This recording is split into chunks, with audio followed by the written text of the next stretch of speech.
I need to see your papers. Are you a U.S. citizen? Yes.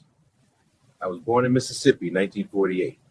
I served 2 tours in Vietnam with the 173rd Airborne. What's this about? We've received information that you may not be legally present in this country. I need documentation proving your citizenship. Not legally.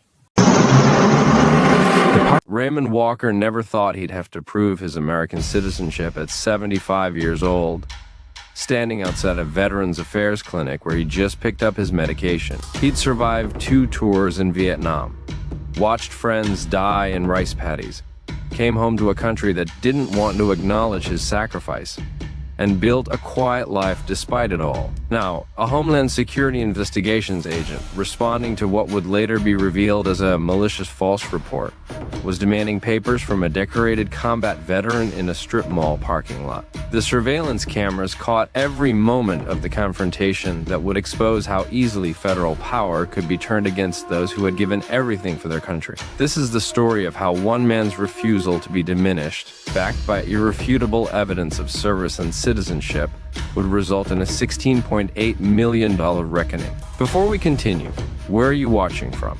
If this is your first time here, please hit that subscribe button. Stories like these need to be shared, and your support helps us bring more truth to light. Raymond Walker's life had been defined by service and survival. Born in Greenwood, Mississippi in 1948, he'd grown up during the tail end of Jim Crow. The youngest of 6 children, raised by a mother who cleaned houses and a father who worked at the cotton gin. He'd watched the civil rights movement unfold from the perspective of a small southern town where change came slowly and often violently. His older brother had been beaten for trying to register to vote. His uncle had disappeared after a confrontation with white men never found. When Raymond turned 18 in 1966, he had limited options. College wasn't financially possible. Jobs in Greenwood for young black men were scarce and paid barely enough to survive. The military offered a path out, and despite his mother's tears and his father's warnings about how the military treated black soldiers, Raymond enlisted in the Army. He'd been assigned to the 173rd Airborne Brigade and deployed to Vietnam in early 1967, arriving during the height of American involvement. His first tour was 15 months of hell, the Battle of Dak II, operations in the Central Highlands, constant patrols through jungle where death could come from any direction. He'd seen things no 18-year-old should see, done things that still haunted him in quiet moments. But he'd also found brotherhood, men of all races who depended on each other to survive, where competence mattered more than skin color. He'd come home in 1968, right after the Tet Offensive, to a country in turmoil. The anti-war movement was in full swing, and veterans weren't exactly welcomed with parades. For Raymond, a black veteran from Mississippi, it was even worse. The civil rights movement was still fighting battles at home, and he'd been fighting a different war overseas. He felt caught between worlds, belonging to neither fully. But he'd volunteered for a second tour in 1969, not out of patriotism exactly, but because Vietnam made more sense to him than America did at that point. His second tour was even more brutal than the first. He'd earned a Purple Heart after taking shrapnel during an ambush near Plo. Spent 2 months recovering, then returned to his unit. He'd also earned a Bronze Star for valor, though he rarely talked about what he'd done to earn it. He'd finally come home for good in 1970. 22 years old and feeling 50. The VA had helped him get treatment for his wounds, though the psychological scars were largely ignored in that era. He'd used the GI Bill to get training as an auto mechanic, settled in Phoenix, Arizona, where he had no family history and no painful memories, and built a quiet life. He'd worked at the same auto shop for 30 years, married a school teacher named Dorothy, raised 2 daughters, and became a grandfather to 4.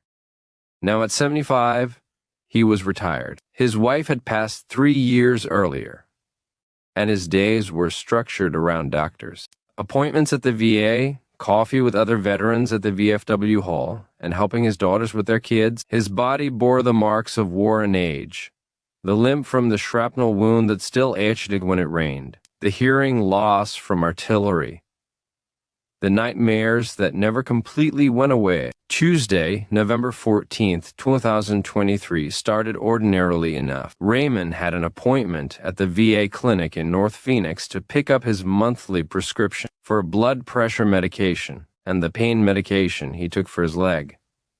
The appointment was at 9 a.m., and he'd arrived early as he always did. A habit from the military where being on time meant being 15 minutes early. He'd spent 40 minutes in the waiting room, another 20 minutes with the pharmacist, going over his medications, and walked out of the clinic at 10:15 a.m., carrying a white paper bag with his prescriptions. The clinic was in a strip mall, sharing space with a tax preparation service, a dollar store, and a small grocery. The parking lot was busy with morning shoppers and people coming and going from the various businesses. Raymond walked slowly to his truck, a 15-year-old Ford F-150 he maintained meticulously, despite its age, parked in a spot that gave him a clear path to the sidewalk because of his leg. He was unlocking the door when a man approached from his left, moving quickly with the purposeful stride of someone on official business. "Excuse me, sir.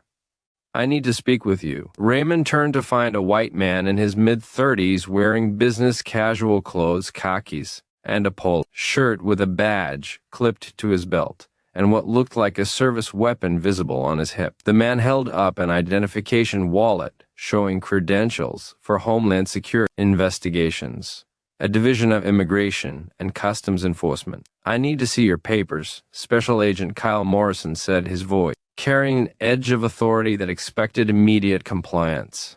"Where were you born?" Raymond felt his chest tighten, a reaction that was part confusion, part anger, and part something deeper. The feeling of being challenged in a way that questioned his fundamental right to exist in a space.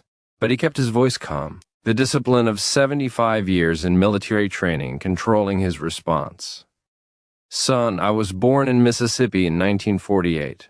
I served 2 tours in Vietnam with the 173rd Airborne Brigade." Now, what's this about? The strip mall's parking lot surveillance camera, mounted on a light pole and monitored by the property management company, captured the entire interaction in clear, high-definition video. The camera angle showed both men's faces, their body language, every gesture and expression. Morrison stepped closer, his posture aggressive.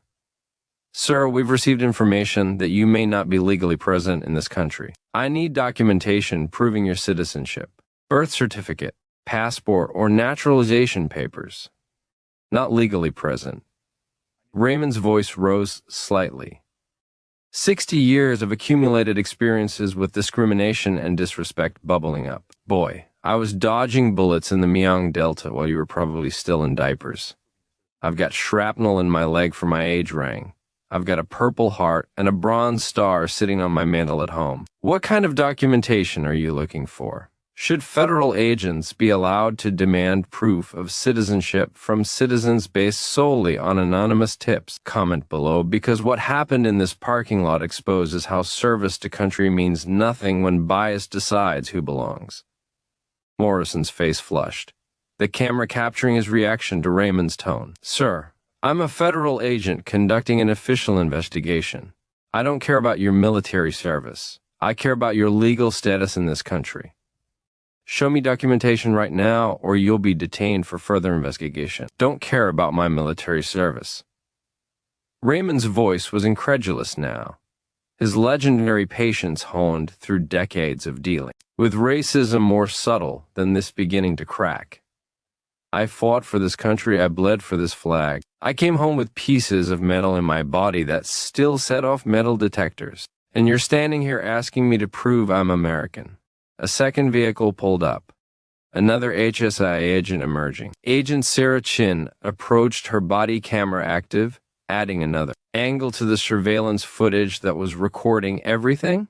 "Is there a problem here?" "Subject is refusing to provide documentation of legal presence," Morrison said, his hand moving to his belt where handcuffs hung. "I'm preparing to detain for verification.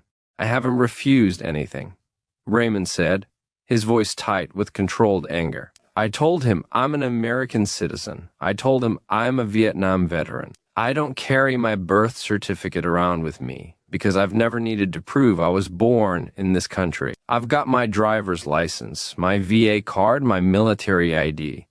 What else do you people want?" Chin stepped closer, her camera recording Raymond's face, the anger and hurt visible in his expression. "Sir, we just need to verify your status." If you cooperate, this will be quick. Cooperate. Raymond pulled out his wallet, his hands shaking slightly, whether from anger or the tremor that had developed in recent years. The camera couldn't distinguish. He extracted his Arizona driver's license, his VA identification card showing his veteran status, and a military retiree ID card he'd carried for over 40 years. Here, Raymond Walker. Born April 15, 1948 in Greenwood, Mississippi. Social Security number 425,689,234. Served in the United States Army from 1966 to 1970. Honorably discharged. Anything else? Morrison took the cards, barely glancing at them before shaking his head. These don't prove citizenship. Anyone can get a driver's license. I need birth certificate or passport. My passport is at home, Raymond said through gritted teeth. My birth certificate is in a safety deposit box at my bank. I am 75 years old. I live 20 minutes from here. I can get them and bring them back.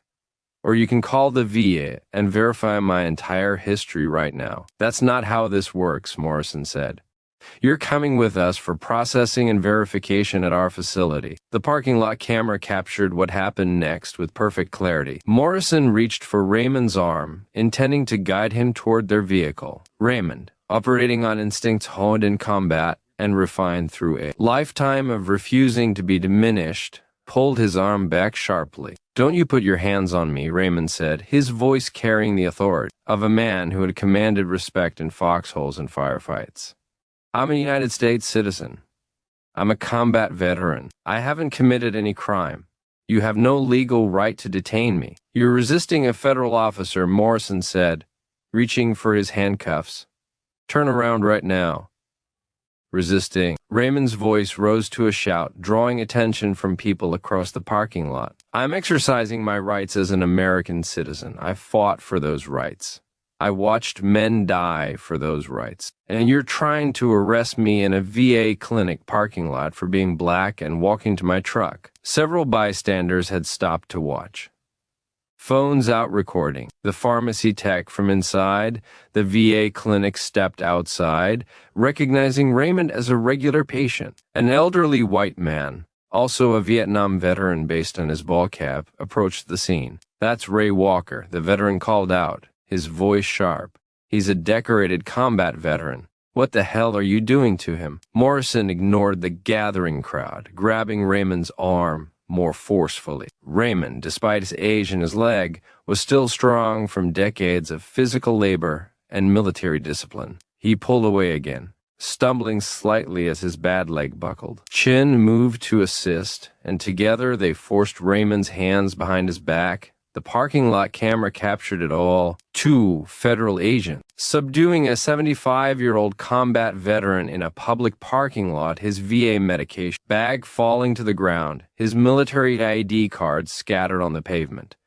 The handcuffs closed around Raymond's wrists, and for the first time since the Tet Offensive in 1968, Raymond Walker felt truly helpless. Not afraid, he'd faced down enemy fire and survived, but helpless in a way that hurt worse than shrapnel, in a way that cut deeper than any jungle ambush. This is wrong, he said, his voice thick with emotion. Everything I did, everything I sacrificed, and you're treating me like I don't belong in my own country. They walked him to their vehicle, the crowd of bystanders growing larger and more vocal. The Vietnam veteran was on his phone calling someone. The pharmacy tech was recording on her phone. Other people were shouting questions, asking what was happening, demanding to know why a veteran was being arrested. Morrison and Chin ignored them all, placing Raymond in the back of their vehicle, separated from the front seats by a metal barrier. Chin's body camera captured Raymond's face through the barrier,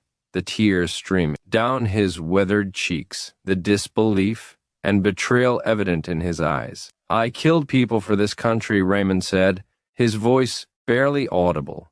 I watched my friends die. I came home with nightmares that never stopped. And this is how you treat me. This is what my service means. The drive to the HSI field office took 35 minutes. Raymond sat in silence for most of it, his mind cycling through memories. the day he'd enlisted, his drill sergeant telling him he was now part of something bigger than himself. His first firefight when he'd been so scared he'd almost frozen. The moment he'd earned his Bronze Star dragging a wounded soldier to safety under fire. Coming home to his mother who sobbed for an hour straight, holding his daughter. When they were born, burying his wife 3 years ago with full military honors.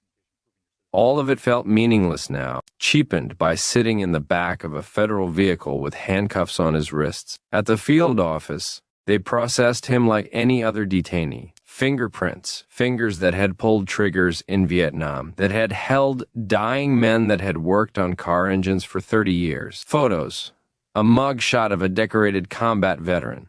Property inventory, his wallet, his medications, his keys, his military ID cards placed in a plastic bag. "I want to call my daughter," Raymond said as they finished processing. "I have the right to a phone call." "You'll get your call after we verify your status," Morrison said, typing information into a computer. "Verify what?" Raymond's patience was exhausted now, replaced by cold fury. "I give you my social security number. Run it through your system. Call the Department of Defense. Call the VA. I've been in government databases for 55 years. Everything about me is documented, verified, and on record." "What exactly are you verifying?" Morrison didn't answer, but he did enter Raymond's information. The response came back within minutes. Raymond Walker, U.S. citizen by birth. Social security number issued in Mississippi in 1948. Military service from 1966 to 1970. Honorable discharge. Purple Heart recipient. Bronze Star recipient, VA benefits recipient since 1970. No criminal record, no immigration violations because he was a natural-born U.S. citizen. Morrison stared at the screen, his face paling, chin reading over his shoulder, closed her eyes briefly. They had just detained, handcuffed, and processed a decorated American combat veteran based on an anonymous tip that was clearly false. "Mr. Walker," Morrison said, his voice stiff. "There appears to have been an error." "You're free to go." "An error?" Raymond's voice was quiet, but carried more weight than any shout. "You detained an American citizen. You handcuffed a 75-year-old combat veteran. You humiliated me in front of my community, and you call that an error?" They returned his property and removed the handcuffs.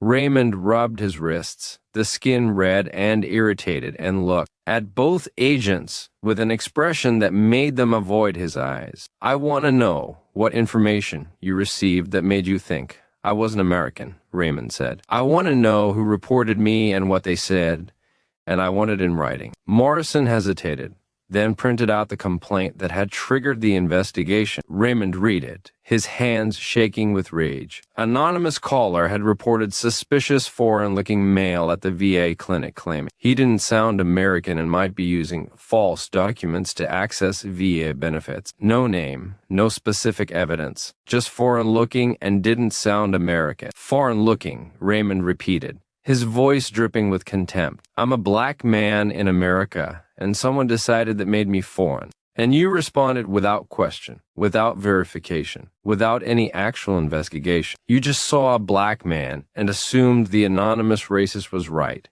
Neither agent had a response. They couldn't meet his eyes." Raymond walked out of the field office at 2:15 p.m., 4 hours after being detained in the parking lot. His daughter was waiting outside, having been called by the Vietnam veteran who'd witnessed the arrest. She'd canceled her work meetings, picked up her father's truck from the VA clinic, and driven to the federal building with a fury that matched her father's. "Dad, are you okay?" She embraced him in the parking lot, and Raymond broke down, completely sobbing, against his daughter's shoulder, in a way he hadn't since his wife's funeral. "They treated me like I don't belong here," he said between sobs. "After everything I did, everything I gave, they treated me like I'm nobody." But Raymond Walker was not nobody. He was a decorated combat veteran with documentation, with witnesses, with secure footage, and with a daughter who happened to be a civil rights attorney. Within a week, she had assembled a case that would make headlines and change policies. The lawsuit, Raymond Walker versus United States Department of Homeland Security, Special Agent Kyle Morrison, Special Agent Sarah Chin, was filed in federal court 3 weeks after the incident. The complaint was devastating. Violation of Fourth Amendment rights, false imprisonment, racial profiling, age discrimination, intentional infliction of emotional distress, and deprivation of rights under color of law. The evidence was overwhelming. The parking lot surveillance footage showed everything. Agents confronting a man holding a VA medication bag, demanding papers, rejecting military ID, forcibly detaining him despite his age and his protests. Chen's body camera footage, reluctantly turned over during discovery, corroborated the surveillance video. Witness statements from the pharmacy tech, the fellow Vietnam veteran, and other bystanders all confirmed Raymond's account. Most damning was the anonymous complaint itself, which couldn't withstand even basic scrutiny. Foreign-looking and didn't sound American. Applied to a black man from Mississippi who spoke with a Southern accent, revealed the purely racial motivation behind the report, and the agent's failure to conduct any actual investigation before detaining Raymond, despite his military ID, his VA connection, his obvious age, showed a pattern of assuming guilt based on race. The case went to trial 18 months later.